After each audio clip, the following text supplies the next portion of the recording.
Jai Hind everyone. Today my lecture topic is GST. GST stands for the Goods and Services Tax. It came in existence with the 122nd Constitutional Amendment, which was passed by the Parliament in March 2017 and was implemented by July 2017. So GST is an indirect tax which has subsumed all the indirect taxes which were levied at the central and the state levels individually into a standard direct tax.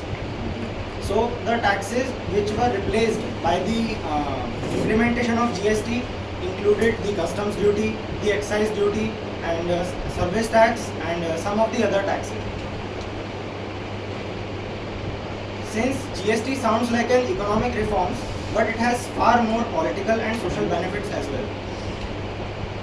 Coming to the economic implications, GST is categorized by two categories, that is the state GST, which is the SGST and is collected by the states, and the CGST, the central GST, collected by the central. GST has positively impacted the Indian economy and has worked for the betterment of the investment climate in India. Since it has many benefits like the prevention of tax evasion. Like we can see that if a seller does not pay tax on what he sells, he will not be credited with that tax inputs which he will be doing with this business. Also, if a seller buys his goods from a dealer, the dealer which will be supplying those goods will already be paying taxes.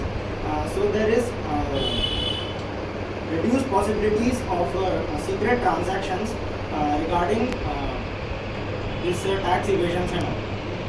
Coming to the social benefits, since a transparent taxation system is always welcomed by the investors and the buyers, and the so GST has helped to remove the cascading effects of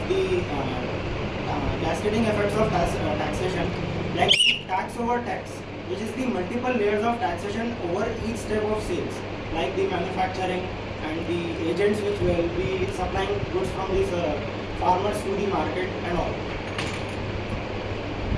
This has increased the money flow in market and also encouraged investors.